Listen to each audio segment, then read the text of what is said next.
माधुरी नहीं, नहीं। नेत्र खोलिए, नेत्र खोलिए माधुरी, देखिए मुझे।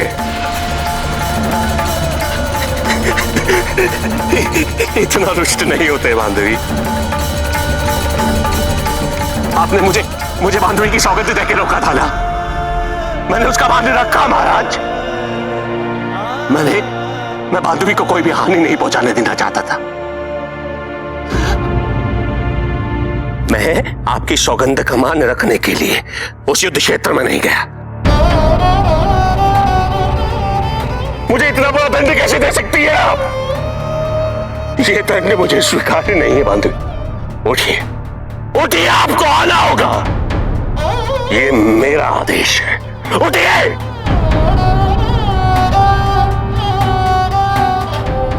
ये माला लीजिए माधुरी, अपने हाथों से पहनाइए महाराज को और प्रार्थना करिए अपने आराध्य से,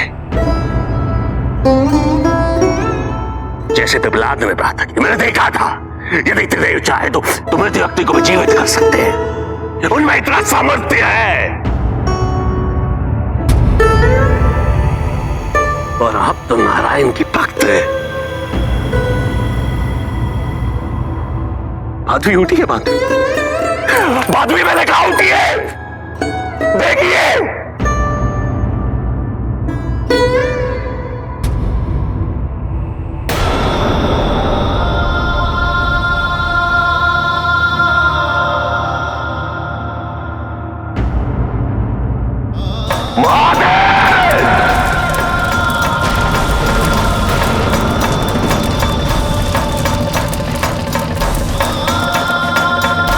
प्रभु, आज लोहितांग को पुनः उसी पीड़ा की अनुभूति हो रही है जो अंधक को देखकर हुई थी, और उसकी नकारात्मकता चरम सीमा पर पहुंच गई है। यही चिंता थी प्रभु। लोहितांग की यात्रा संपन्न होने हेतु ये सभी अनुभव अनिवार्य हैं देवर्षि। इन्हीं अनुभवों के आधार पर वो चयन करेगा कि उसे क्या करना है, और उसके यही कर्म उसका भविष्य निर्धारित करेंगे।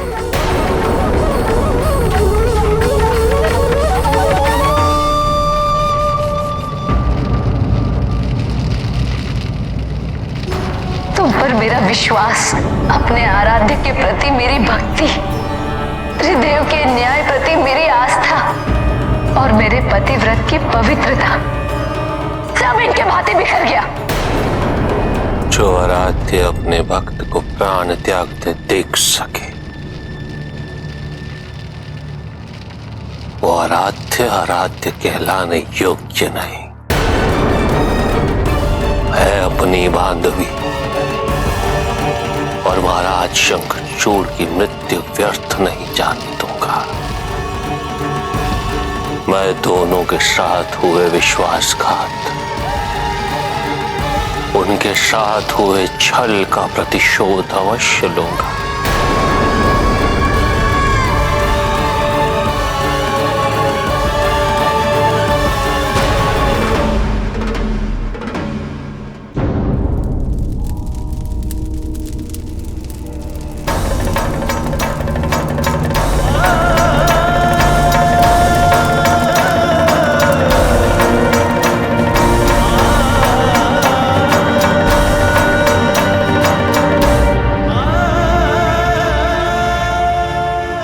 और सात्वना जैसी भावनाएं व्यर्थ है गुरुदेव।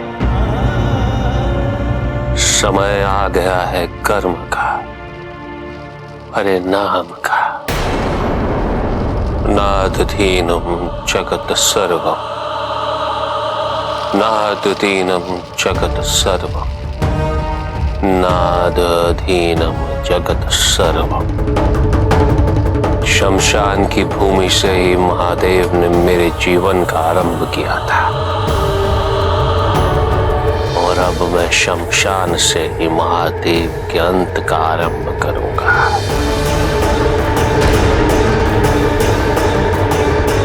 तांडव की ऊर्जा से उत्पत्ति हुई थी मेरी,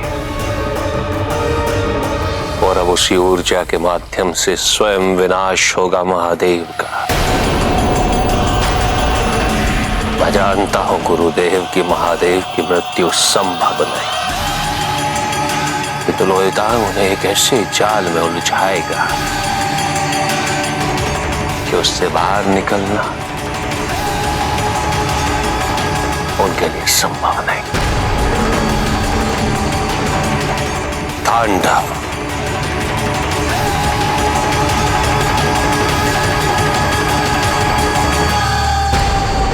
स्वामी, यदि एक शिवांश जो नकारात्मकता से परिपूर्ण हो चुका हो वो तांडव करे, तो उसके दुष्प्रभावों को नियंत्रित करने हेतु, संतुलित करने हेतु आपको भी तांडव करना पड़ेगा, और इसका परिणाम अत्यंत विनाशकारी हो सकता है। इस द्वेष और प्रतिशोध के परे लोहितांग में जन्म से आध्यात्मिकता का बीज स्थित है, जो उसे मेरी सकारात्मक ऊर्जाओं से उत्पन्न होने के कारण मिला है। अब या तो वो द्वेष और प्रतिशोध के पटल को चीरता हुआ अपनी नकारात्मकता से मुक्त होगा, या फिर वो उस बीज को ही नष्ट कर देगा।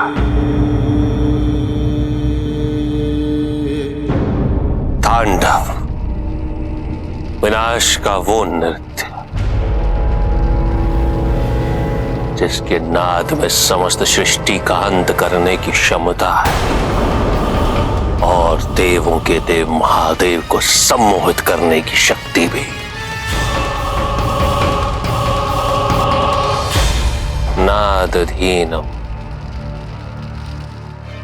जगत सर्वम। प्रभु, क्या लोहितांग संगीत की शक्ति से महादेव को सम्मोहित करने की योजना बना रहा है ताकि वो उन्हें नियंत्रित कर सके? क्या यह संभव है प्रभु? महादेव तो महायोगी है नारद। ये तो उन पर निर्भर करेगा कि वो लोहितांग के संगीत को सम्मोहित करने की अनुमति देते हैं या नहीं। किंतु महादेव को आशुतोष भी कहा जाता है ब्रह्मदेव।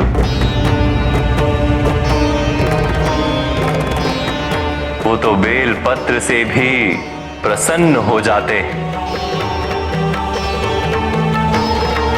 और संगीत तो उन्हें अति प्रिय है।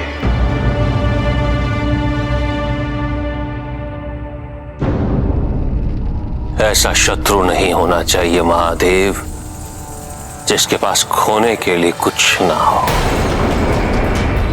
और आपने मुझसे मेरा सब कुछ छीन कर मुझे अपना एक ऐसा ही शत्रु बना दिया है। अर्थात आपके लिए समस्या अत्यंत गंभीर है महादेव। सुन रहे हैं ना आप लोहितांग की चेतावनी?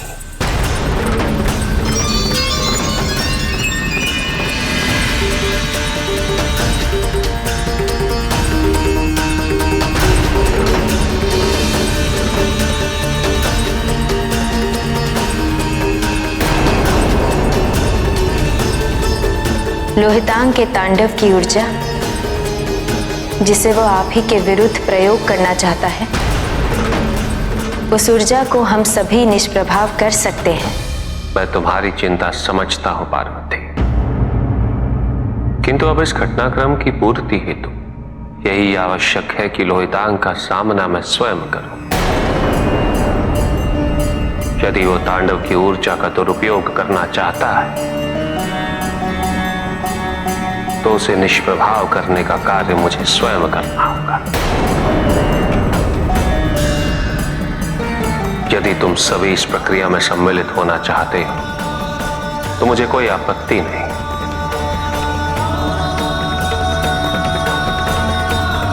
जिस घटनाक्रम का आरंभ मुझसे हुआ है उसका अंत भी मुझे ही करना होगा।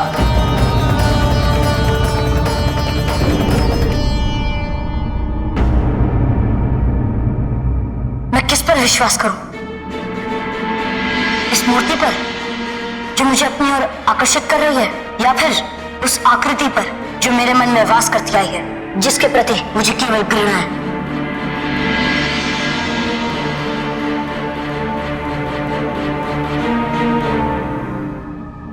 तुम संगीत सीखना चाहोगे? संगीत तो दिव्यानुभूति है। यह संगीत केवल उसे ही सुनाई देता है जो अपने मन के कोलाहल से दूर हो। और जब यह संगीत सुनाई देने लगे तब समझ लो कि उसके स्रोत तक पहुंचने की यात्रा का शुभारंभ हो चुका है। और आश्चर्यजनक तो यह है कि जब व्यक्ति इस संगीत में स्वयं को खोने की कला सीख लेता है कि उसे इस बात की अनुभूति हो जाती है कि इस संगीत का स्रोत ही परम सत्य है, उसका आभास ही उस तक पहुंचना है, उसे पाना है।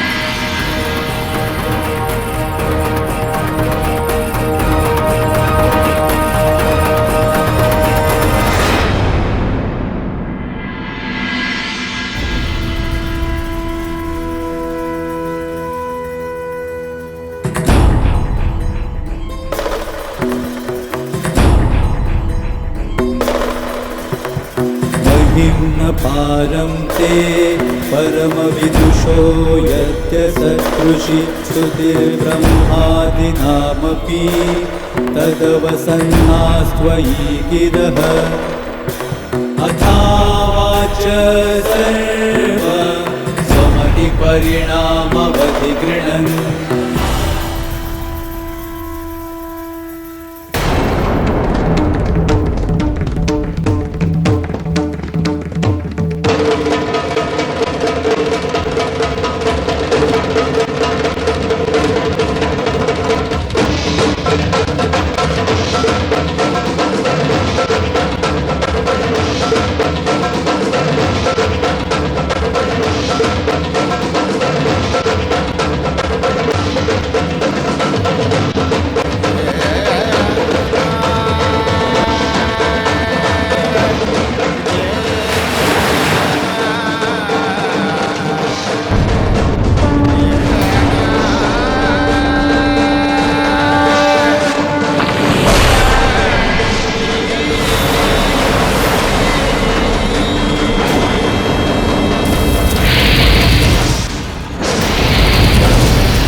नाददीनम् जगत सर्वम्।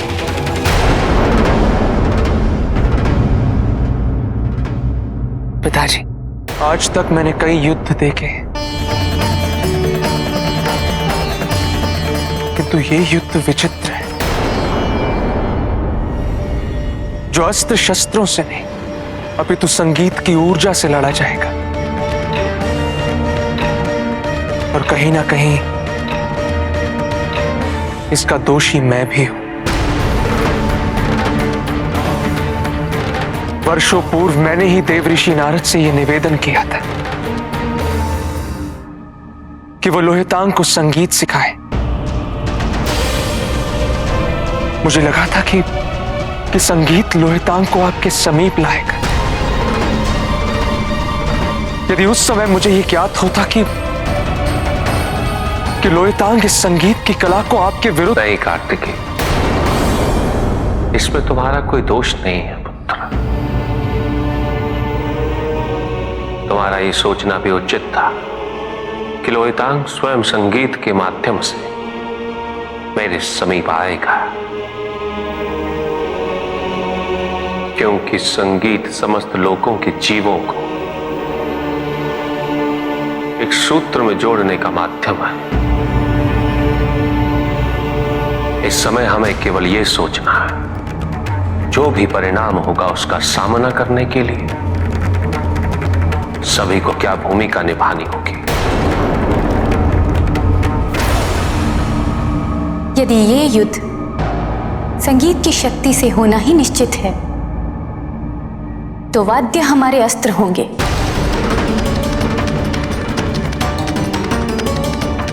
कार्तिकेय, वेणु तुम्हारा अस्त्र होगा। गणेश, तुमने पखावज वादन स्वयं अपने पिता से सीखा है। तुम्हारा शस्त्र पखावज ही होगा। देवी लक्ष्मी, आपका वाद्य होगा करताल। नंदी, तुम मुराज बजाओगे। गणप्रेत तुम भी बजाएंगे और अन्य गणप्रेत हुलुक ध्वनि। और देवर्षि, आप इसके निर्वाहक होंगे। और महादेव डमरू बजाएंगे।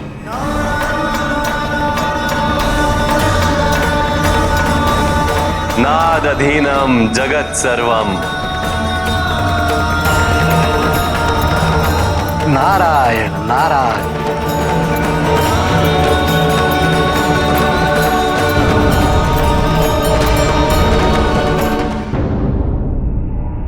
प्रभु, आपने कहा था मेरी और लोहितांग की पुनः भेंट होगी, गुरु और शिष्य के रूप में।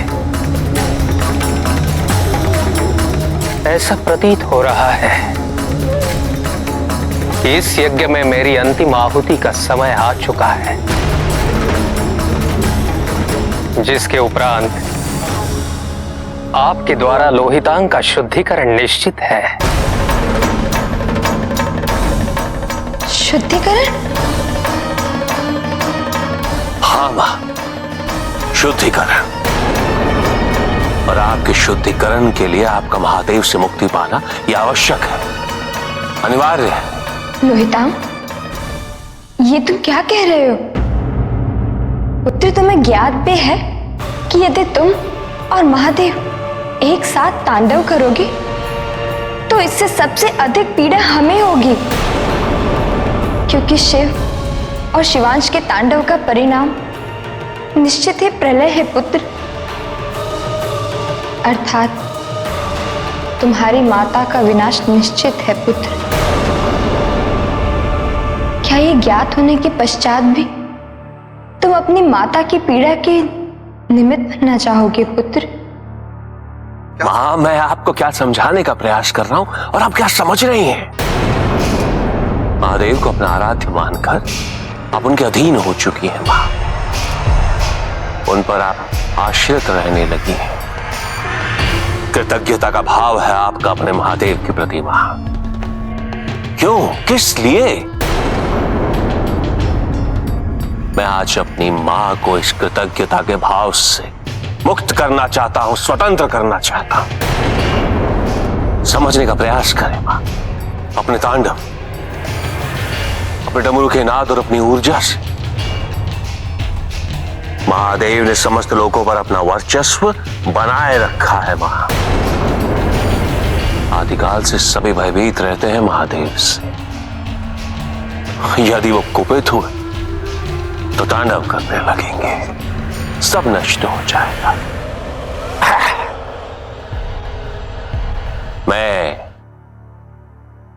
मैं दूंगा इस मिथ्या को चुनौती मां। महादेव का नाश कर लोहितांग स्थान लेगा महादेव का,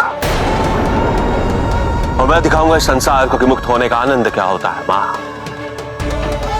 आत्मसम्मान का आनंद क्या होता है, निर्भीक न्यायपूर्ण व्यवस्था में जीने का आनंद क्या होता है, यह आपका पुत्र बताएगा इस संसार को। स्वतंत्रता का सुख क्या होता है।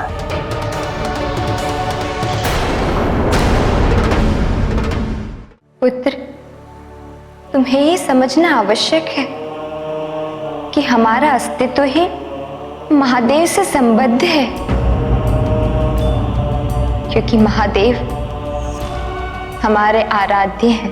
माँ माँ माँ, आप क्यों नहीं समझ रही हैं माँ? आपको मैं इसी मानसिकता से बाहर निकालना चाहता हूं। आपका अपना अस्तित्व है माँ, और जब तक आप महादेव से मुक्त नहीं होती, आपको इस सत्य की अनुभूति कभी नहीं होगी माँ। आपका शुद्धिकरण कर मैं आपकी सहायता करना चाहता हूं माँ। मैंने आजीवन आपके लिए कभी कुछ नहीं किया, अब करना चाहता हूं। और आपकी इस मुक्ति के लिए तांडव और संगीत ही एक मात्र माध्यम है। नहीं मां नहीं, आप ये पीड़ा एक अंतिम बार सह लीजिए अपने पुत्र के लिए, अपनी मुक्ति के लिए। ये संघर्ष अनिवार्य है मां, अपने लिए, मेरे लिए, समस्त संसार के लिए, महादेव से मुक्ति के लिए।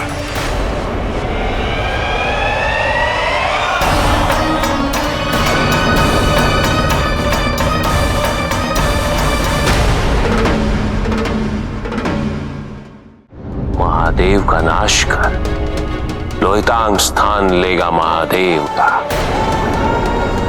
और मैं दिखाऊंगा इस संसार को कि मुक्त होने का आनंद क्या होता है मां।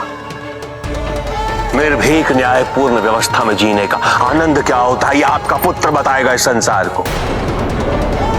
स्वतंत्रता का सुख क्या होता है। ये तुम क्या कह रहे हो पुत्र? यदि तुम ऐसा समझते हो तो तुमने तो अब तक महादेव को समझा ही नहीं है। पुत्र, हम महादेव के अधीन नहीं हैं। हम तो क्या, कोई भी महादेव के अधीन नहीं है, क्योंकि महादेव के लिए तो सब बराबर है पुत्र। उन्हें तो इसकी आवश्यकता ही नहीं है पुत्र। महादेव तो वैरागी है लोहिता, वो तो अपने भक्तों से केवल इतना ही चाहते हैं कि भक्त अपने धर्म का पालन करें। उन्होंने अपने भक्तों को कभी किसी नियम के अधीन नहीं किया है पुत्र, और ना ही अपना वर्चस्व स्थापित करने के लिए किसी को भयभीत किया है। लोहितांग, महादेव के जो भक्त हैं वो सब अपनी ही इच्छा से उन्हें अपना आराध्य मानते हैं, और अपनी ही इच्छा से उनके प्रति समर्पित हैं। भय तो केवल उन्हें होता है जो अधर्म के मार्ग पर चलते हैं, क्योंकि वो जानते हैं कि महादेव उन्हें दंड अवश्य देंगे। लोहितांग, महादेव ने तो महापापियों, महादुष्टों को भी सुधरने का और पश्चाताप करने का अवसर प्रदान किया है। वो तो सदैव न्याय करते हैं। ऐसे महादेव के समक्ष तो स्वतः ही श्रद्धा से शीश झुक जाता है पुत्र, और स्वतः ही उनके प्रति समर्पण हो जाता है।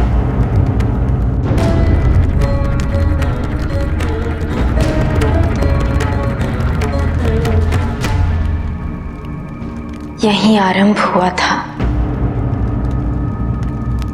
हमें अभी भी उस तांडव और लास्य की ऊर्जा का आभास हो रहा है। कितना दुर्भाग्यपूर्ण है ना स्वामी, कि जो आपके आनंद तांडव के रूप में आरंभ हुआ, लोहितांग द्वारा उस तांडव का आपके विरुद्ध प्रयोग किया जाना उसकी निष्पत्ति होगी। ऐसे अंत की कल्पना तो की ही नहीं थी हमने। अंत तो केवल एक नया आरंभ है पार्वती। अर्थात मुझे पाने के लिए तुमने न जाने कितने जन्म लिए, जिसे तुमने स्वयं अंत समझा वो एक नया आरंभ सिद्ध हुआ। और इस बार भी स्थिति वैसी ही है पार्वती।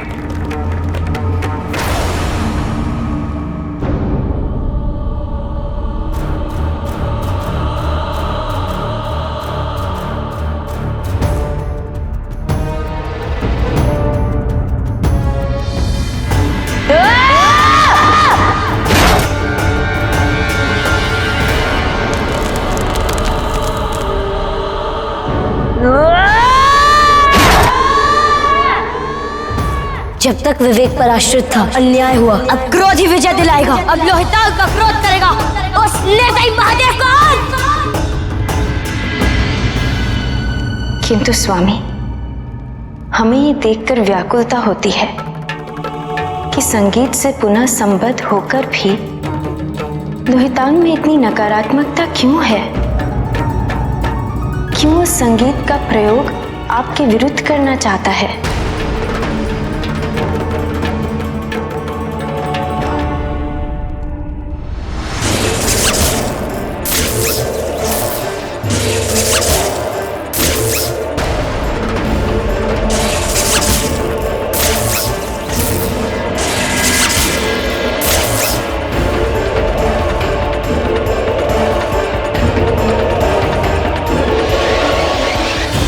तांडव से उसकी उत्पत्ति हुई। उसका समस्त जीवन तांडव की ऊर्जाओं से ही नियंत्रित हुआ है। सृष्टि, स्थिति, प्रलय, तिरोभाव एवं अनुग्रह, तांडव के इन 5 चरणों ने लोहितांग के जीवन की 5 अवस्थाएं निर्धारित की।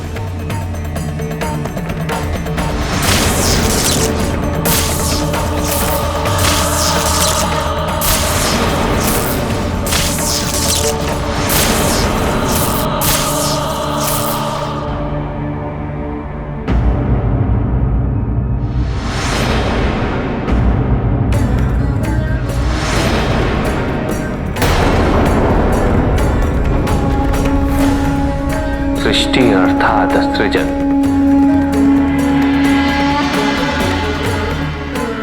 मेरे तांडव से उत्पन्न हुई श्वेत बूंद से लोहितांग का जन्म हुआ। ये था प्रथम चरण।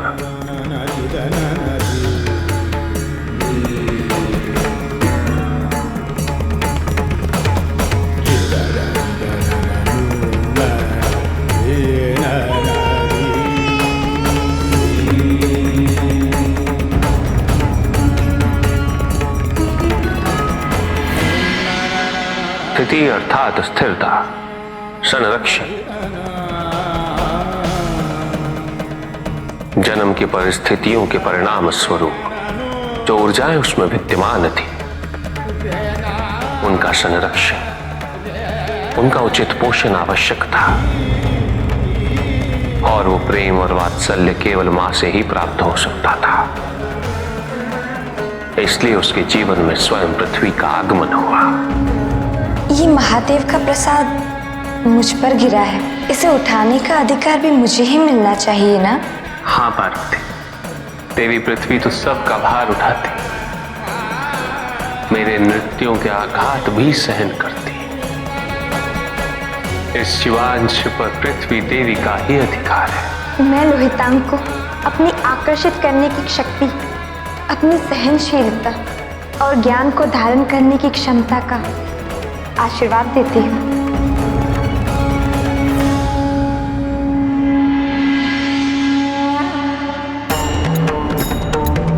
प्रलय अर्थात संहार। जैसे जैसे लोहितांग बड़ा हुआ, वो जानना चाहता था कि उसका मुझसे क्या संबंध है। वो अपने सत्य के समीप आना चाहता था।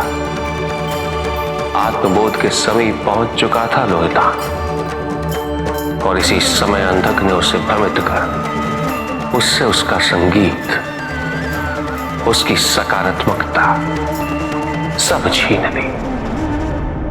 ये शिवांश ही तो महादेव को उनके छल का दंड देगा, उनका काल बनकर शिवद्रोही बनेगा उनका यक्ष। लोहितांग ना केवल मेरा अपितु समस्त असुर कुल के साथ हुए अन्याय का प्रतिशोध लेगा।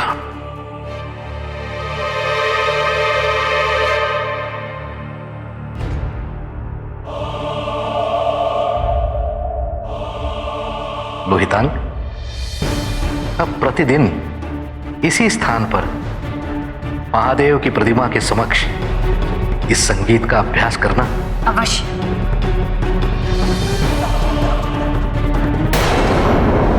मैं आपके लिए अपने प्राण भी दे सकता हूँ भैया, किंतु मुझे योद्धा क्यों बनना है? क्या मेरे जन्म का उद्देश्य यही था? लोहितांग, तुम मेरा विरोध कर रहे हो? कहां से आ रहे ये विचार तुम्हारे मन? लोहितांग मेरा अंतिम विकल्प है। मैं उसे इस प्रकार व्यर्थ नहीं जाने दूंगा। वही करेगा असुरों के स्वप्न को पूरा। किसी भी व्यक्ति के साथ ऐसा करना संघार के समान हुआ पार्वती। लोहितांग को ज्ञात ना भी हो, किंतु यह उसके जीवन में एक प्रलय की स्थिति ही थी।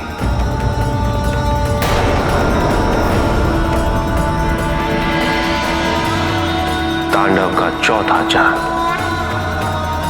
तिरोभाव, भ्रांति।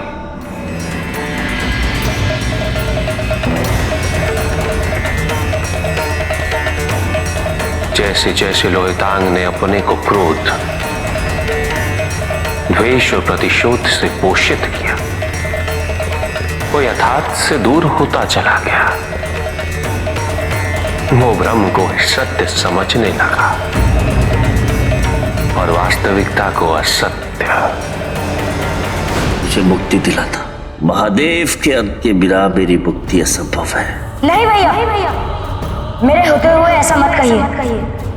मैं आपको मुक्ति दिलाऊंगा। मैं प्रतिशोध लूंगा। महादेव से प्रतिशोध अवश्य लूंगा। मैं उन्हें दिखाऊंगा कि शत्रुता क्या होती है। मैं उन्हें दिखाऊंगा कि मेरी उत्पत्ति मात्र मेरी उत्पत्ति ही नहीं, उनके अंत का आरंभ है। कहाँ है आप गुरुदेव? मुझे अपनी विद्या दीजिए, मुझे मेरे प्रतिशोध के योग्य बनाइए गुरुदेव। मैं तुम्हें सिखाऊंगा लोहितांग, अवश्य सिखाऊंगा। अब मैं और प्रतीक्षा नहीं कर सकता हूँ गुरुदेव।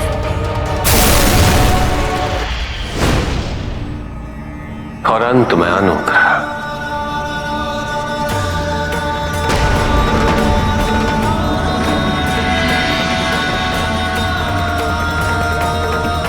कि अंतिम चरण ही अवशेष है, अनुग्रह अर्थात मुक्ति। पहले 4 चरण पार करने के पश्चात लोहितांग के आत्मबोध को संभव करने के लिए उसे अपनी नकारात्मकता से मुक्त होना पड़ेगा।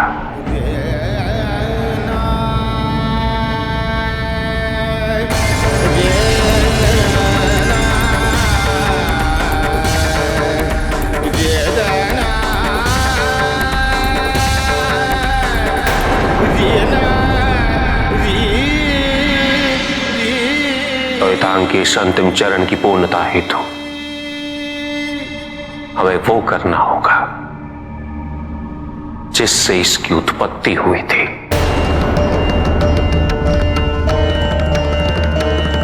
अब हमें एक नए आरंभ के लिए इसका अंत तांडव से ही करना होगा।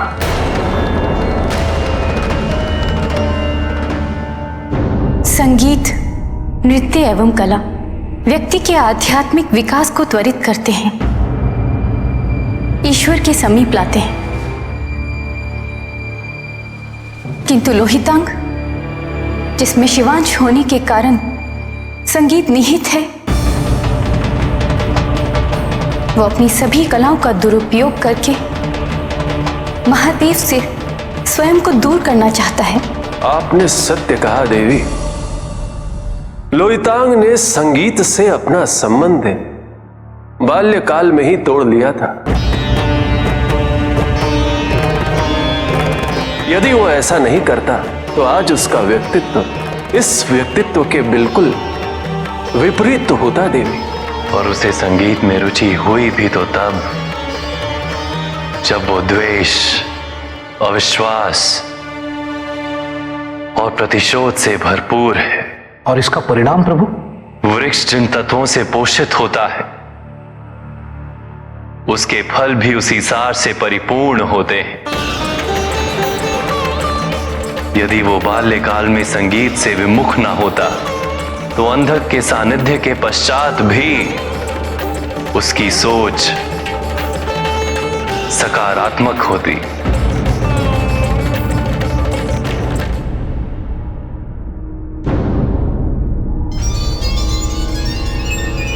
नादधीनम जगत सर्वा, किंतु अब उसकी नकारात्मकता का फल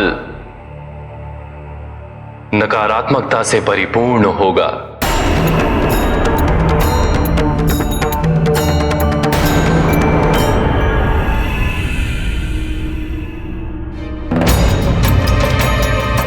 एक पुत्र को अपने पिता को समझ पाना इतना कठिन क्यों है?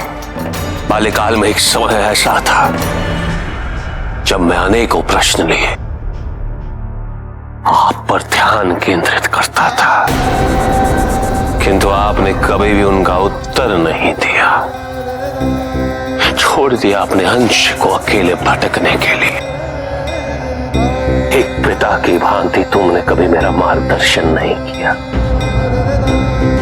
मैं ललायित रहता था, किंतु तुमने कभी मुझ तक पहुंचने का प्रयास नहीं किया।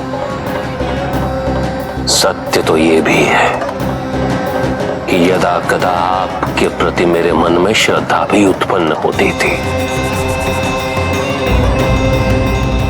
किंतु छवि तो छवि होती है महादेव।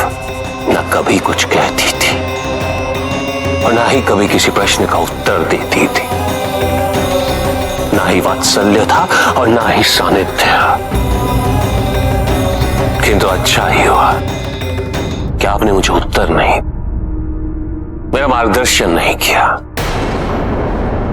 नहीं तुम लोहितांग आपकी वास्तविकता से परिचित होता भी तो कैसे? आपकी क्रूरता, आपकी निर्दयता, इनसे कैसे परिचित होता मैं? आपके पक्षपात का साक्षी कैसे बनता लोहितांग? और आपका विनाश करने हेतु कैसे प्रेरित होता मैं? कल महादेव, कल प्रातः सूरज की पहली किरण के साथ आपके विनाश का आरंभ करेगा लोहितांग। सुना तुमने? कल प्रातः तुम्हारे आधिपत्य का अंत करेगा लोहितांग। नादधीनम जगत सर्वम,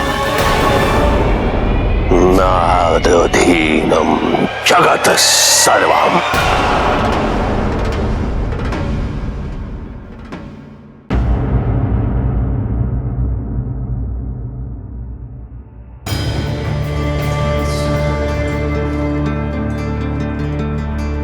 क्रोध अत्यंत आकर्षक प्रतीत होता है। ऋषि पिपलाद, कदाचित आप दिशा भटक चुके हैं।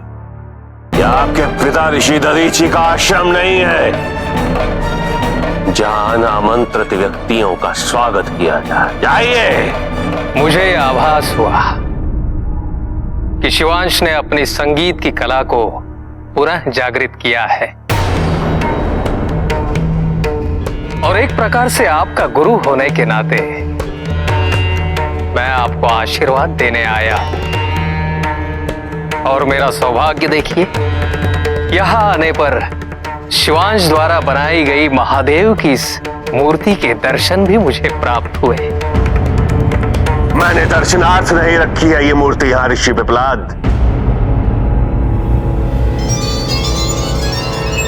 ये मूर्ति लोहितांग के लिए एकमात्र लक्ष्य है और इसका विनाश ही मेरे जीवन का एकमात्र उद्देश्य। और यदि आप मेरे क्रोध को शांत करने आए हैं, आपको निराश होना पड़ेगा। कदापि नहीं, मैं आपके क्रोध को शांत करने नहीं, अपितु उसे दिशा प्रदान करने आया हूं। अधिकांश व्यक्तियों के लिए क्रोध भले ही एक आयामी हो, परंतु शिवांश के लिए नहीं। उसे तो क्रोध के बहुआयामी स्वरूप से परिचित होना चाहिए। नारायण के अवतार परशुराम, उनका क्रोध तो जग विदित है, परंतु जग ये नहीं समझ सका कि उनका क्रोध क्रोध नहीं, अपितु ध्यान का मार्ग था, एकाग्रता का मार्ग, अपनी ऊर्जाओं को एकत्र करने का मार्ग, मन को स्थिर करने का मार्ग। क्रोध कभी भी उनकी शक्तियों के व्यय होने का कारण नहीं बना। कल प्रातः आपके जीवन का सबसे महत्वपूर्ण युद्ध है, जिसकी तैयारी हेतु आप इतने वर्षों से परिश्रम कर रहे हैं, परंतु आपने क्रोध को अपनी ऊर्जाओं के व्यय होने का कारण बनाया है। क्रोध को समय से पूर्व ही व्यक्त करके आप अपनी शक्तियां व्यर्थ कर रहे हैं, अपने मन को अस्थिर कर रहे हैं।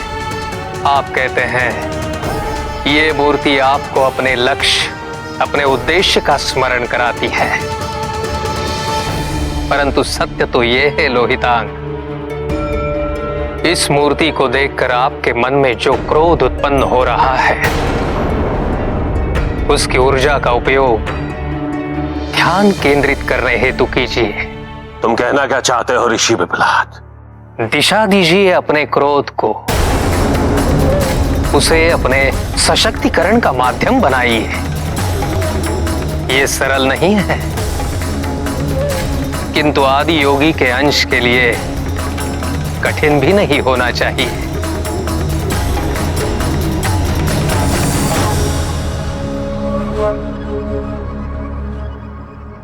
मेरी सहायता करने का कोई विशेष कारण ऋषि पिपलाद?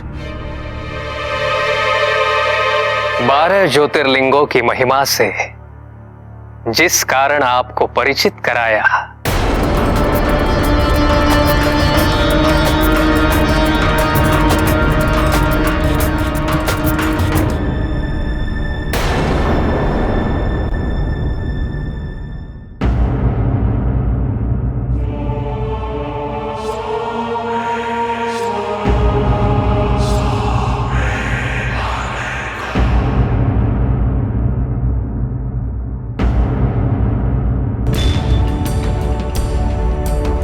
लोहितांग, कारण केवल आपको महादेव के समीप लाना ही है। इस प्रकार महादेव की छवि पर अपना ध्यान केंद्रित करना आपकी आत्मबोध की यात्रा में सहायक होगा।